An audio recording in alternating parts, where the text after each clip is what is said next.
Laporta Laporta Barça के president बने थे लास्ट ईयर 2021 मार्च में। प्रेसिडेंट बने थे, पहले प्रेसिडेंट रह चुके हैं, फिर से प्रेसिडेंट बने। बारसा एक ऐसा क्लब जो मेंबर्स के द्वारा रन किया जाता है। 1,37,000 मेंबर्स। यस, ये ऑफिशियली मालिक है बारसा के। 1,37,000 मेंबर्स हैं, ये मालिक है बारसा का। कोई शेख नहीं है, कोई शेख चिल्ली नहीं है, कोई ऑयल क्लब नहीं है, कोई अरब से पैसे नहीं आ रहे, कोई सऊदी से बैक्ड क्लब नहीं है, कोई स्टेट ओन्ड क्लब नहीं है, कोई कतार का पैसा नहीं लग रहा, कोई बिग सुगर अमेरिकन डैडी का पैसा नहीं लग रहा। सारा पैसा मेंबर्स का है, मेंबर्स के द्वारा खड़ा किया गया क्लब है। 1,37,000 मेंबर्स है टोटल क्लब में।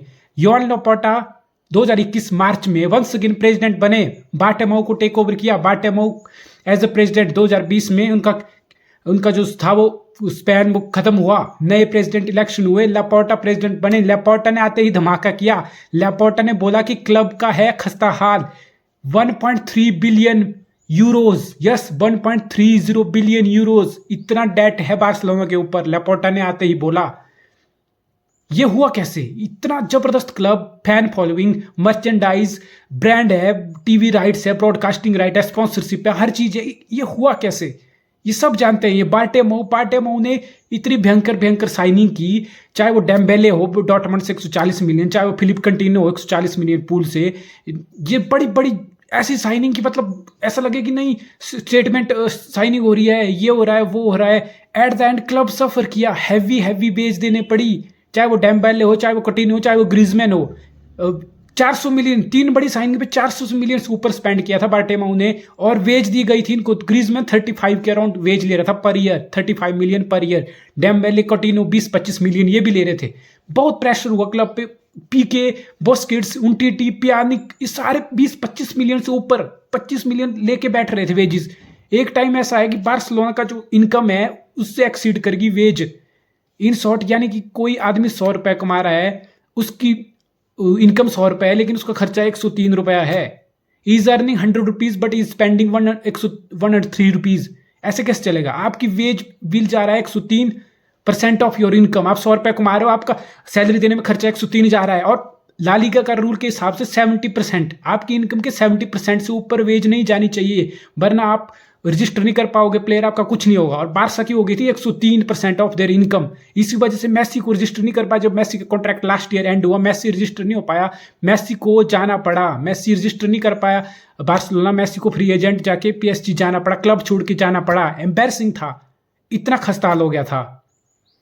टोटल डेट था 1.3 बिलियन यूरोज का। उसमें से 390 मिलियन यूरोज तुम्हारे सैलरी के पेंडिंग थे। 390 मिलियन यूरोज सैलरी का पेंडिंग था।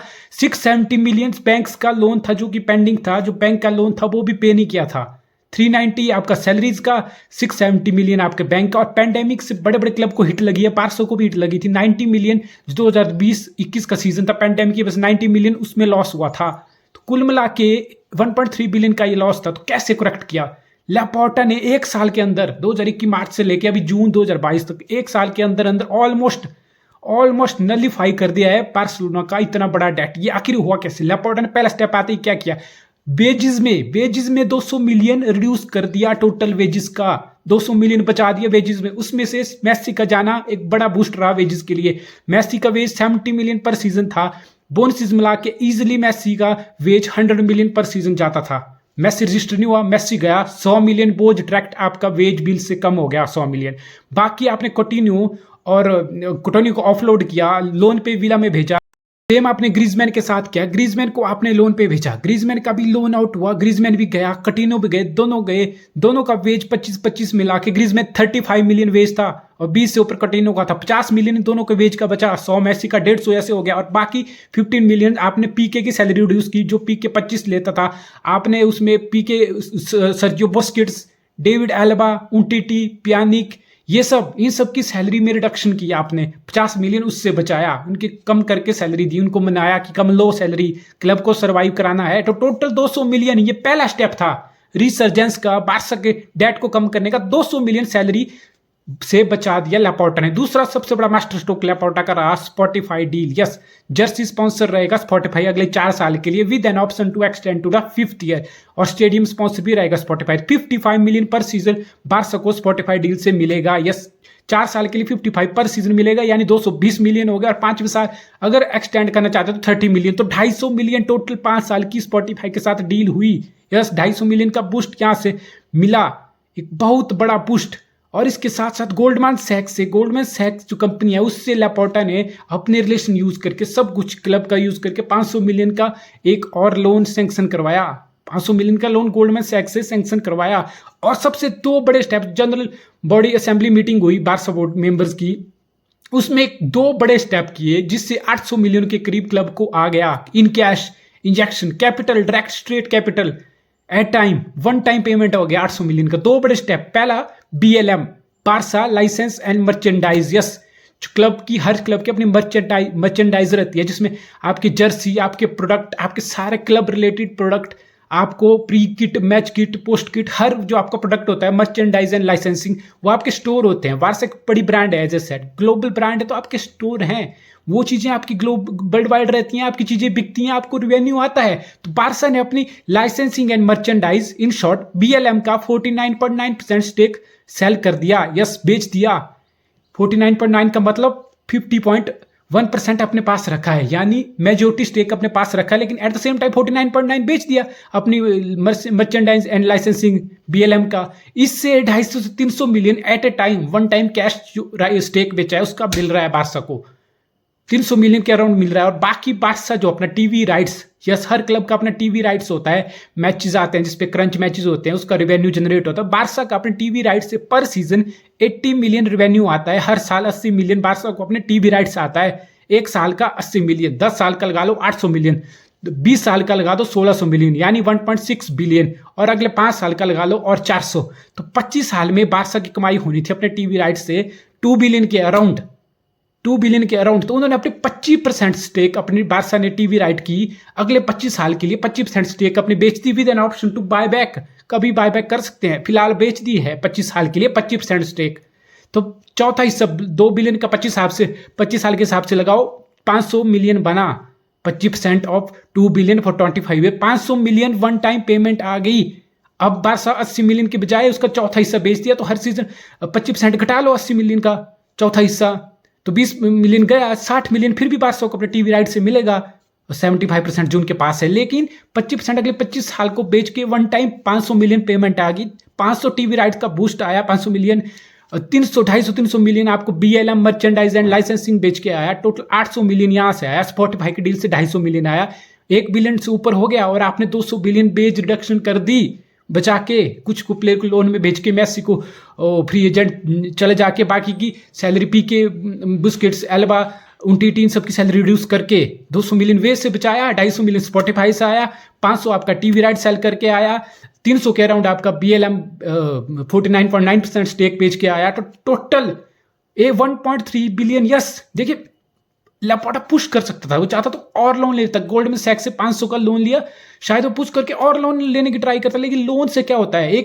एक डेट को एस्केप करने के लिए आप दूसरा एस्केप ढूंढ रहे हो। एक जो आपका पहले से आपका वो डेट है वो भी तो लोन ही है, उसमें भी तो बैंक का लोन है, उसमें भी तो पेंडिंग सैलरी का लोन है, उसी को कम करने एक और लोन लोगे और इंटरेस्ट बढ़ेगा, कोई बैलेंस शीट कोई बैलेंस नहीं होने वाली थी। तो इस जीनियस, इस मास्टर स्ट्रोक आपने टीवी राइट्स और मर्चेंडाइज में 25 एंड 49.9% रिस्पेक्टिवली बेच के आपने 800 मिलियन का कैश का इंजेक्शन, 800 मिलियन सीधा कैश का इनफ्लो हो गया, इंजेक्ट हो गया, कैपिटल आ गया आपके पास। आपका जो पेंडिंग है बैंक्स के हैं, आपके पेंडिंग वेजेस हैं और जो पेंडेमिक का जो लॉस हो वो सब सेटल हो जाएगा, आपकी बैलेंस शीट में बैलेंस मिलेगा। And intention are pretty clear, Barca यही रुकने वाला नहीं है। ये तो हुआ जो लोन है वो कैसे घटाया, बारसा ने 1.5 बिलियन, 1.5 बिलियन का अपना कैंप नाउ को रिकंस्ट्रक्ट करने का, कैसे नया बनाया जाए, क्या मॉडिफाई किया जाए, उसका प्लान भी बोर्ड ऑफ मेंबर्स की मीटिंग में अप्रूव हो गया है।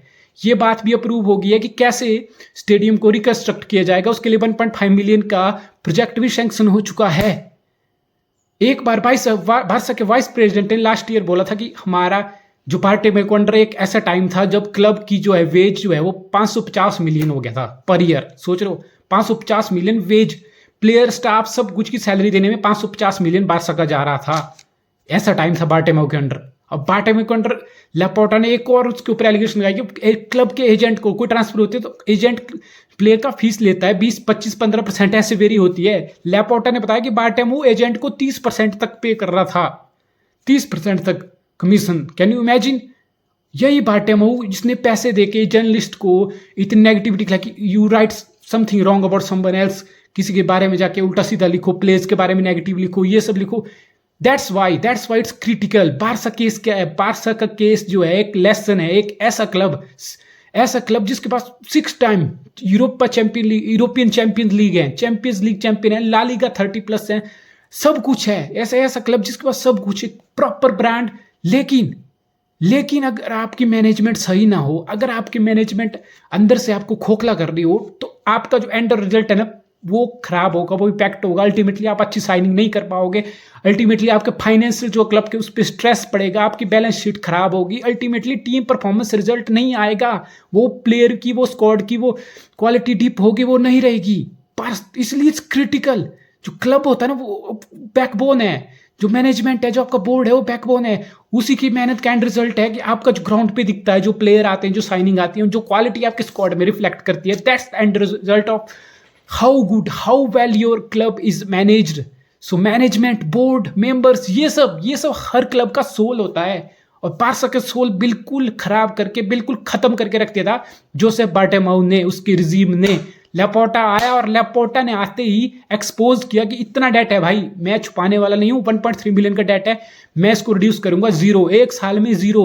200 मिलियन सैलरी से, वेज से बचाया, 250 मिलियन स्पॉटिफाई का आया, 500 टीवी राइट्स 25% 500 मिलियन उससे आया, BLM 49.9 स्टेक से 300 मिलियन आया, टोटल 1.3 बिलियन का डेट खत्म। और बारसा ने स्टेटमेंट क्लियर कर दिया, अब डेट खत्म हुआ, अब स्क्वाड पे स्ट्रेस किया जाएगा, स्क्वाड पे इन्वेस्टमेंट होगी, अल्टीमेटली टीम की क्वालिटी को इंप्रूव किया जाएगा, स्क्वाड की क्वालिटी को इंप्रूव किया जाएगा ताकि और कम्पीट कर सके, टाइटल्स के लिए कम्पीट कर सके। Such a great story. 1.3 billion debt to 0 within a year, एक साल के अंदर। जो सब बार्टोमेउ के सारे कुकर्म को खत्म कर दिया, सब कुछ बारसा को बैक ऑन ट्रैक लाया Laporta is the man of the moment.